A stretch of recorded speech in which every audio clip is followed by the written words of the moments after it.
If you'd like to support the show, please visit our Patreon at patreon.com/Dion's Daily Dose. This has been Dion's Daily Dose, hosted by Dion Bergeron. Executive producers, Sean Holgram and Michael Beebe. Copyright 2020. Dion's Daily Dose, all rights reserved. There we go. Ladies and gentlemen, start your engines, right? By the way, who caught the NASCAR, right? With Trump taking the Beast, the presidential limo, around the track? How awesome was it? I know it wasn't him driving, although I think it should have been. That would have been awesome. But that is the pace car. Like, that was just awesome. I don't care, love him or hate him. That was cool as hell. It's the first time I've ever seen anything like that. I think it was genius. So I'm going to talk to you tonight about FISA, good old FISA, what it is, why you should care about it, and what it means. Well, hi, Sean. Thanks for joining. First of all, FISA is a secret court. For those of you who have heard about Spygate, as it's called, spying on the Trump campaign, all of that, the only reason this was possible in the first place is because there's a secret court that's set up allegedly for terrorism, but it's being used to infringe the rights of Americans. It draws a direct line back to the Patriot Act, which, as I've stated before, and I'll state it here again, I am wholeheartedly against. The Patriot Act is a violation of several parts of our Bill of Rights, several parts of our Constitution. I fully intend to loudly demand that it is repealed. I don't see any evidence, sufficient evidence, that it is necessary for us to give up rights for security.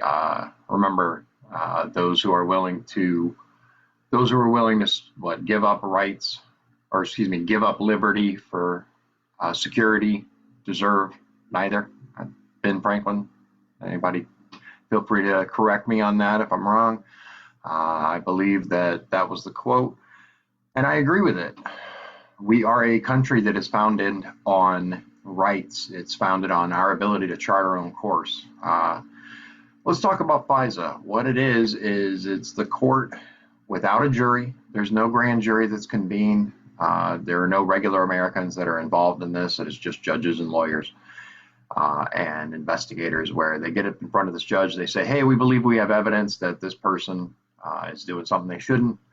The judge looks at it, and it's very, very open to abuse. Very open to abuse. There are not nearly enough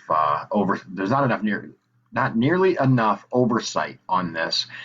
And where's our piece of this? Where's the American public that can get in there and say, hey, we are not in favor of this? Hi, Paul. Thanks for joining. Just to catch up real quick, I am talking about FISA and why it's bad, what it is, what we need to know about it, why we should care.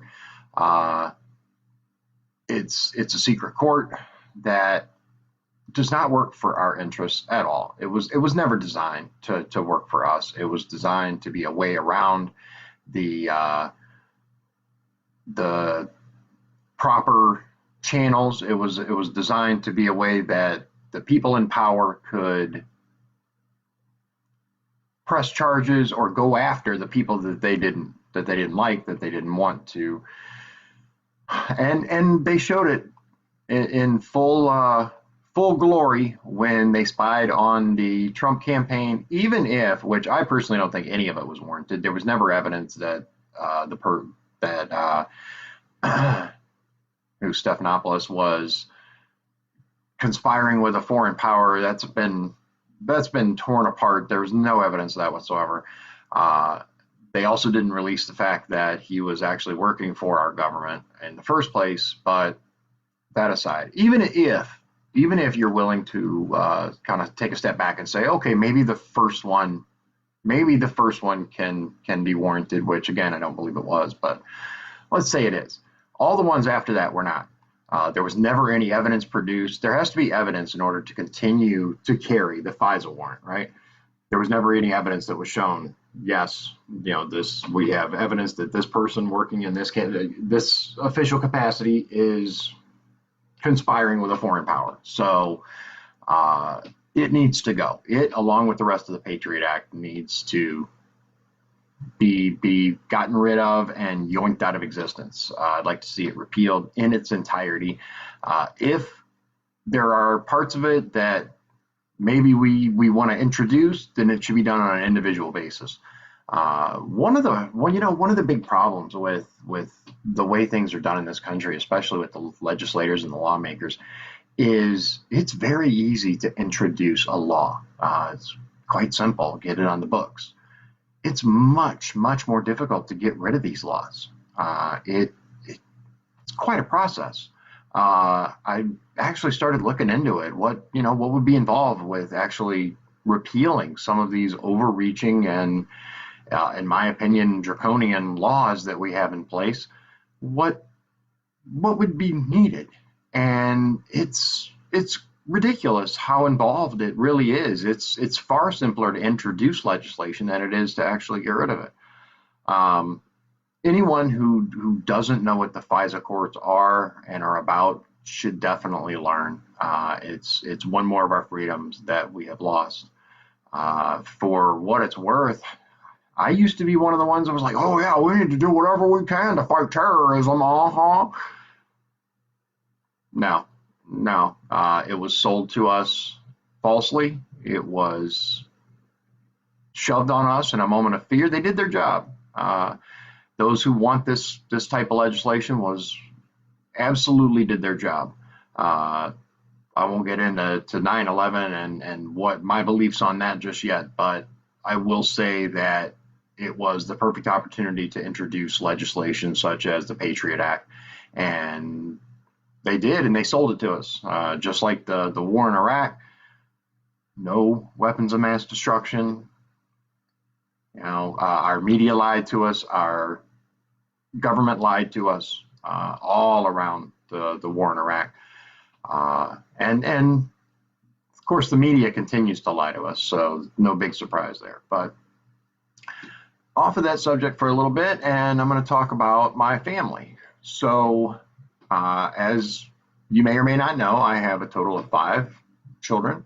I have 2 adult daughters that live on the East Coast and don't want anything to do with this whatsoever. I talked to them before I ever announced my candidacy. I talked to them, and I said, "Look, if you're flat out against me running, I won't do this." And they said, "No, I'm not gonna stand in the way of this. If this is what you want to do." But they both said, I don't want any part of it. Please don't, put press onto me or announce my name or anything like that. So I'm not going to do that.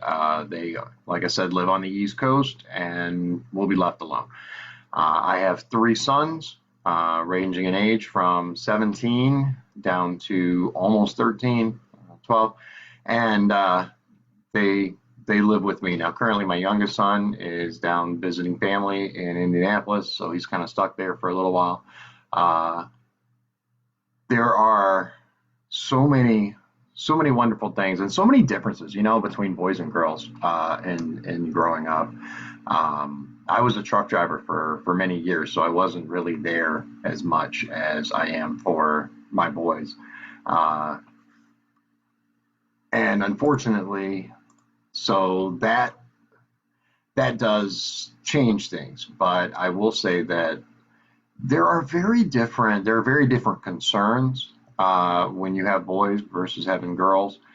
There are different ways that you handle situations. There are it's a different dynamic overall. But I'm married to my wife Elizabeth. She is a Medicaid waiver case manager. She works with the developmentally disabled. I could almost rattle that off now without having to space it out and think about it. It's quite a mouthful. But basically, she just makes sure that they have services, that they're taken care of, that they have a provider that is caring for them. That's what she does. She's a kind of a part of the oversight over the Medicaid program. So to make sure that it's being used properly and people are actually getting a benefit out of it. I hope that kind of sums it up. I'm going to talk about my grandparents a little bit. My grandfather, which is my mother's name is Linda. I told you a little bit about her last video. Her father's name is Bob Chandler, and he passed away a number of years back as well. Most of my family's dead. That's just the way it is.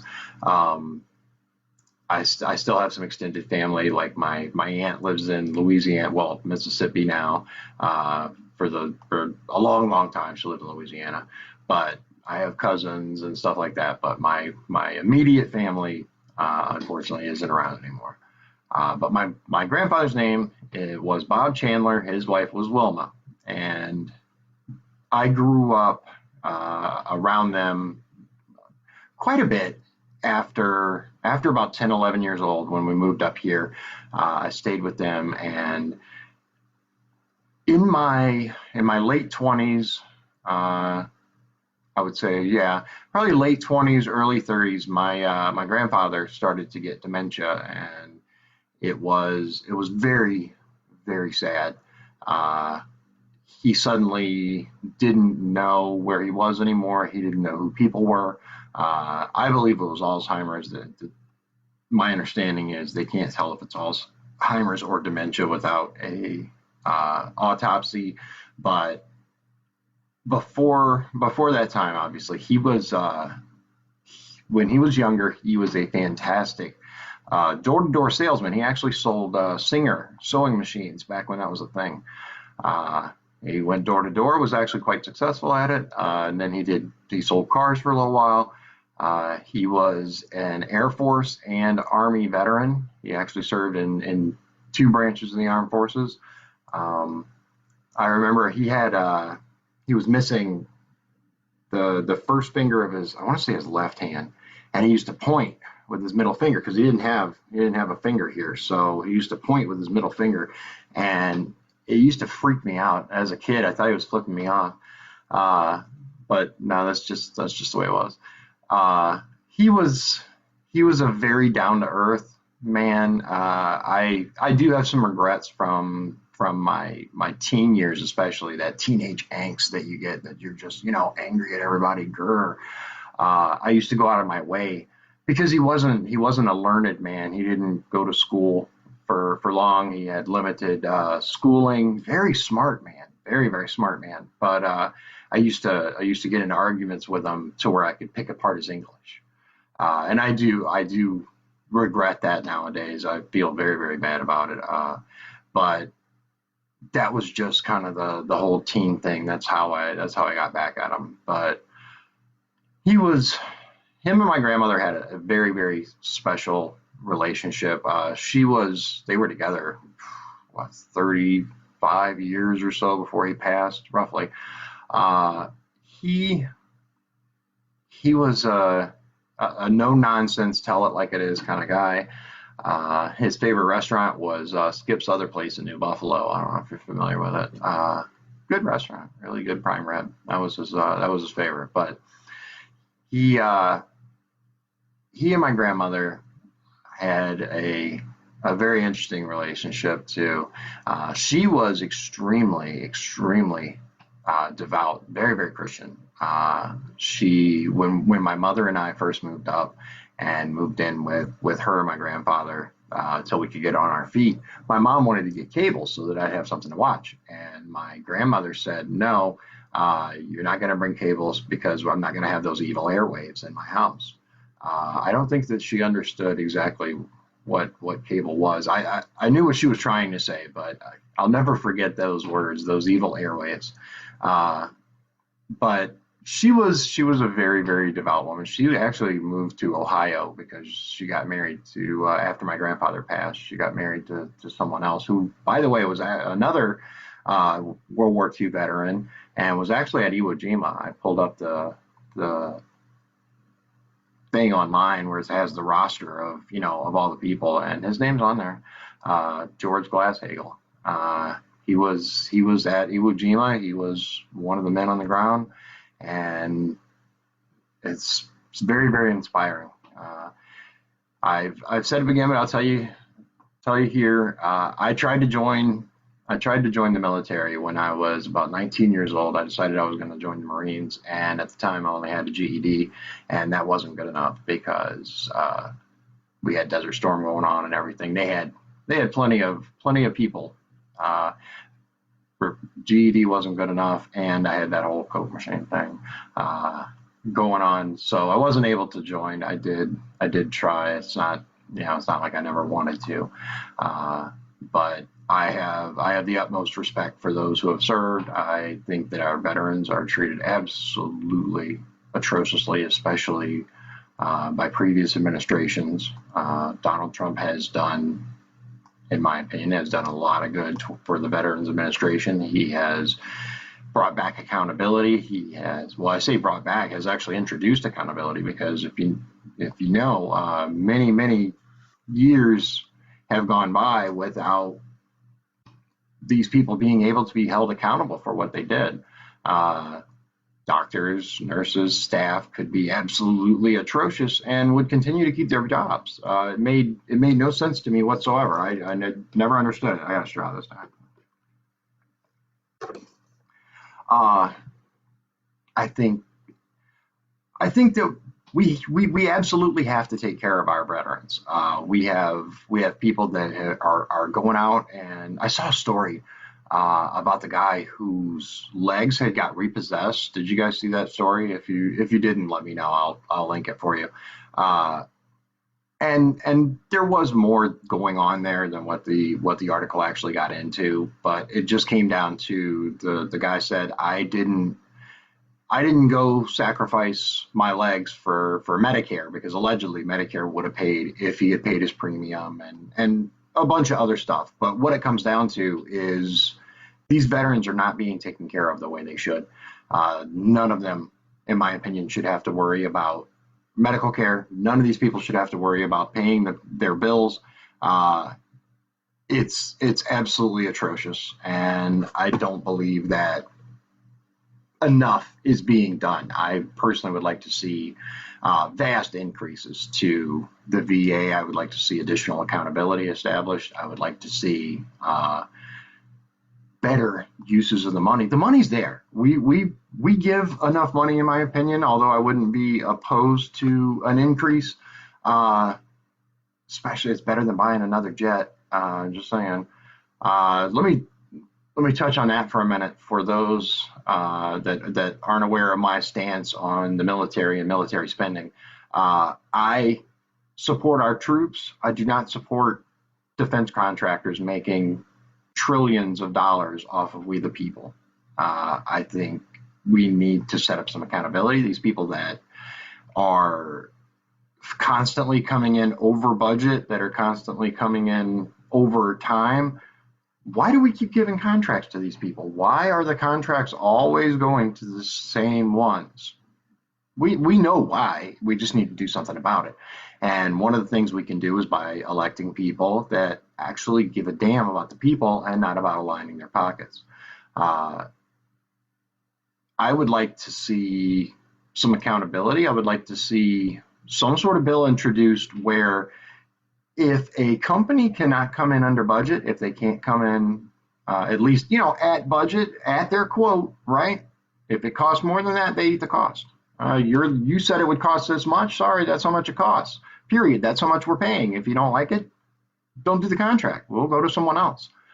That's one of the many problems with the system that's currently in place is you get these defense contractors who are like, oh yeah, we can do it for 15 million, right? They'll get the contract, and then all of a sudden it's 20 times that. It's a gigantic. It's a scam on the American people. It's just a complete scam. I'm going to try to, just so you guys know, I'm going to try to get some more interesting things in the background.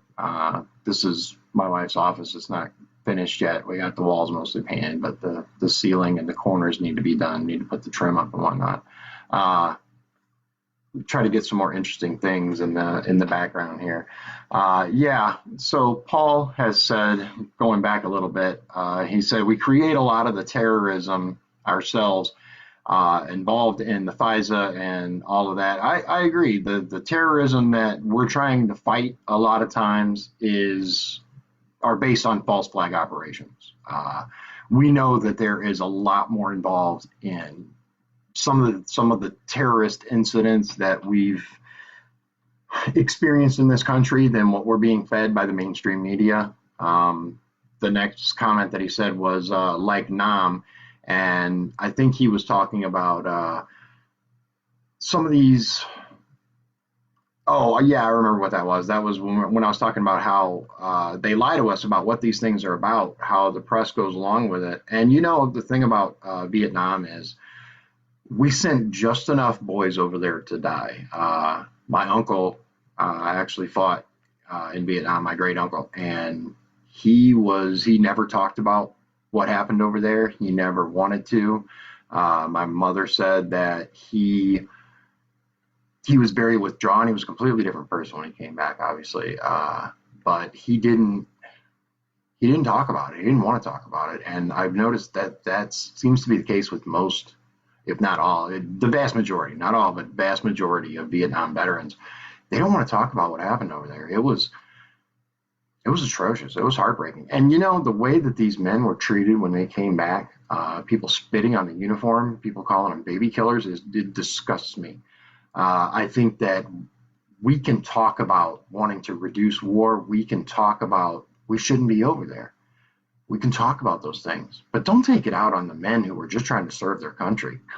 How does that help anything or anyone? It's ridiculous, especially the way that they were treated was just, it breaks my heart.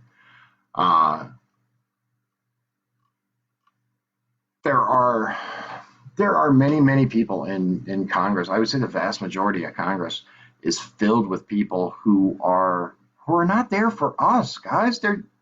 And ladies and gentlemen, they're not there for that. They're not there for us. They're there for themselves. They're there for their rich donors. They're there for the large corporations. They're there to get rich on the pork products that are being introduced. Look at this bill. Oh my goodness. I don't care that I'm not supposed to touch my face. I wash my hands before I do this because I'm a face touching kind of guy. That's just who I am.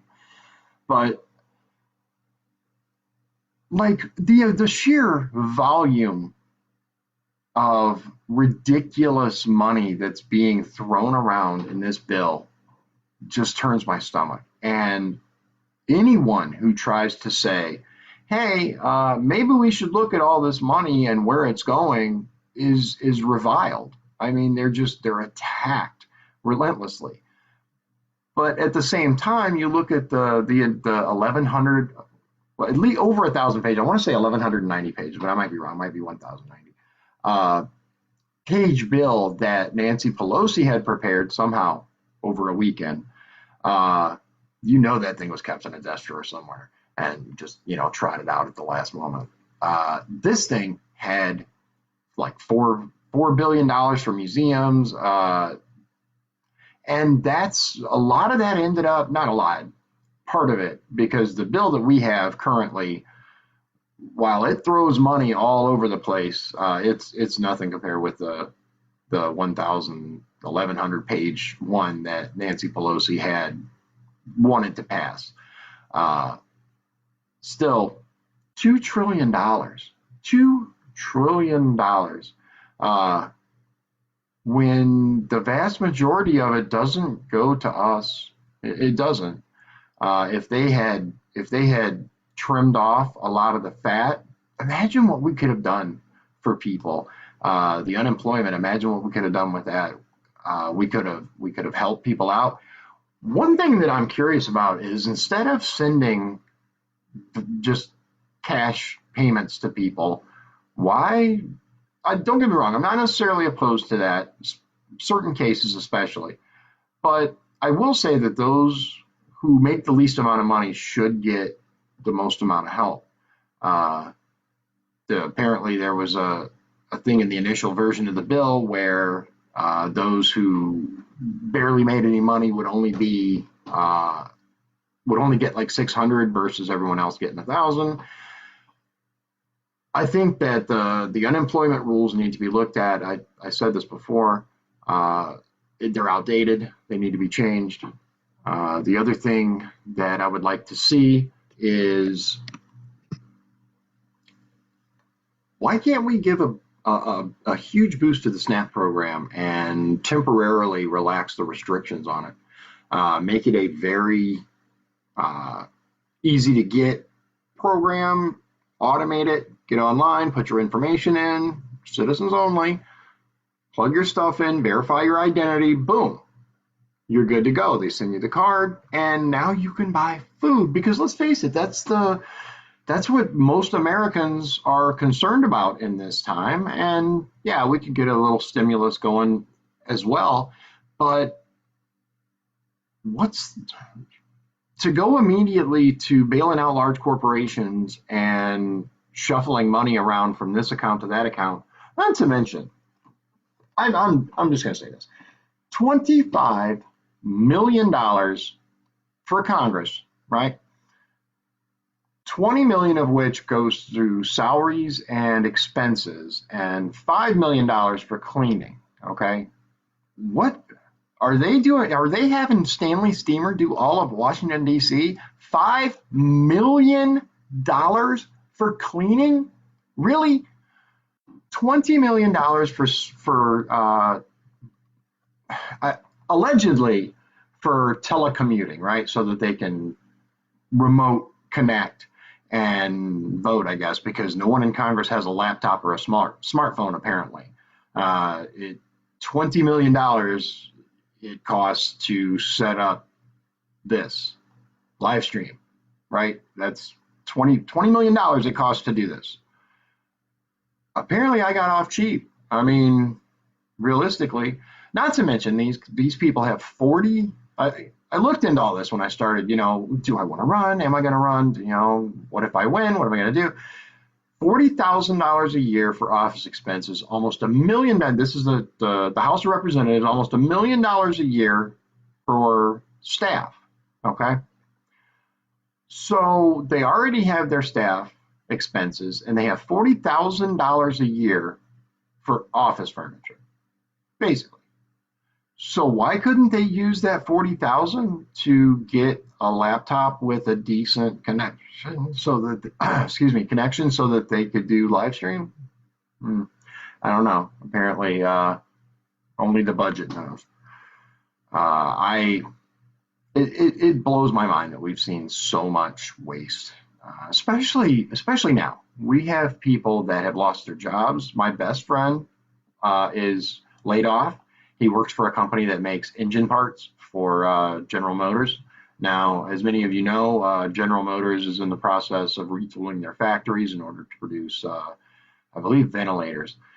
So a lot of those people are going to continue working, but the people that produce the parts for the things that GM normally produces are not working. And we can debate whether they're essential or not essential jobs, but the point is he's laid off. His wife works customer service for an orthodontist company. She's also laid off. So in his household, they have both lost their jobs, and somehow, now remember, he works for a company and he makes pretty good money normally. Now he gets unemployment with a max of $390 a week. That's a huge pay cut because that's the max. He would get more, but the max that you can get is $390 a week. That's a huge pay cut for him. His bills didn't take a pay cut. His bills are the same. His vehicle payments, his house payment, his mortgage, the insurance for all the things that you have to have insurance for, all that's the same. The bills don't take a vacation. They didn't get laid off. So I do believe that unemployment needs work.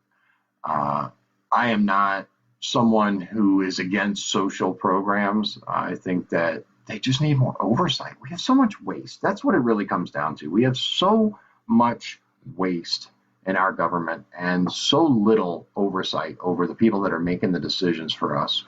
I'm going to talk about the people making the decisions for us. We have generally speaking, we have people that go into office. Maybe some of them had us in mind when they first ran. Now they don't. We have people that are worth hundreds of millions of dollars. Some just, tens of millions, but, we people like Pelosi, people like Schumer, people like Maxine Waters, people that their districts are garbage infested, people defecating in the street, but they want to make laws for all the rest of us because they're not done destroying their part of the country. They have to take it to the rest of us. Uh, enough, enough. At what point are we going to stop electing these kinds of people? We have a choice. We do. We have a choice this election. Normally, it's very hard to beat an incumbent, right? You got Pete Visclosky. He was here for 36 years. 36 years. He represented Northwest Indiana, and we can talk about what a job he did, good or bad. But what it comes down to is it was very, very difficult to beat Pete Visclosky just for whatever reason. He's retiring. Now, I will point out that we have a record number of representatives and senators that are not seeking reelection. We have a record number of CEOs that have stepped down. I mean, CEOs from some of the most valuable companies on the market. Bill Gates stepped down. I want to say like 1,400 CEOs have all stepped down. There's something going on. There's definitively something going on here. But that aside, we have an opportunity here to elect someone that gives a damn. Someone that is going to say, I appreciate the fact that you want to pay me, $1.2 million to vote for you, vote your way on this particular bill, but since it would screw the people in Northwest Indiana, how about no? Just saying. We have an opportunity to elect somebody that is more interested in doing their job than filling their bank account. I have had opportunities in the past to not do what I was supposed to do and make a little money. That's not the kind of person that I am. I was a correctional officer at Indiana State Prison, and while I may not have been the most loved officer among the inmates, I wasn't the most hated. I wasn't doing anything beyond my job. I did my job. I believe I did my job well. I never had any real issues, but it isn't very long when you start a job like that you get an offender, inmate, whatever you want to call them, come up to you and be like, yo, CO, be like, what's up? Yo, man, you want to make some extra money? Why? What do you got? Oh man, all you got to do is, insert thing here, whether it's, deliver this to this person or bring this in or smuggle that in. And no, I said no then, and I'll say no now, because you have to have integrity. That's the one thing that we can really count on is the things that we say have merit. The things that we say are kind of what we stand by. And if you are so willing to sell out your constituents for a little bit of money, then you're kind of a terrible person. I mean, really, because money is so fleeting. It's so really ultimately, yeah, you need it in order to feed yourself and do this. But oddly enough, there are people out there that are wholly unconcerned with money and they get along just fine. While I won't claim that I, don't think about money ever, because you kind of have to sometimes. I am not obsessed by it. I'm not driven by it. It is what it is.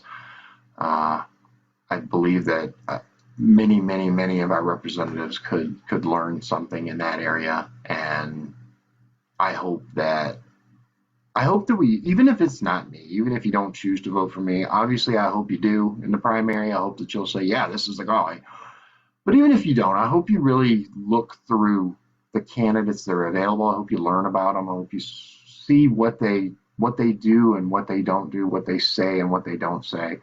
And some of the things that they've said, I won't tell you who. Go do your own research. Have really made my jaw drop and say, "Wow, there's no way they really said that." But they did. I'll just say that there's plenty of evidence that some of the people running for this office are not doing it for you. They're not running for you. They're running for them. But that's it for me for today. Let me make sure I didn't miss anybody. But not follow along with the system, Paul says. Yes, the system is, the whole system is corrupt. It really is. And there are plenty of people from both sides of the aisle that can be called out and said, you know what, you have not done what you said you'd do, which is another reason why I believe we need term limits. But I'm glad you guys joined me, guys and girls, men and women. I say guys, it's just what I do. I worked at a male prison. Okay, cut me some slack. I'm glad you were able to join me, and I hope to talk to you again soon. I will be same bat time, same bat channel, 7 p.m. every night. Thank you for joining me. Good night. God bless you, and God bless the USA. If you'd like to support the show, please visit our Patreon at patreon.com/Dion's Daily Dose. This has been Dion's Daily Dose, hosted by Dion Bergeron. Executive producers, Sean Holgram and Michael Beebe. Copyright 2020. Dion's Daily Dose, all rights reserved.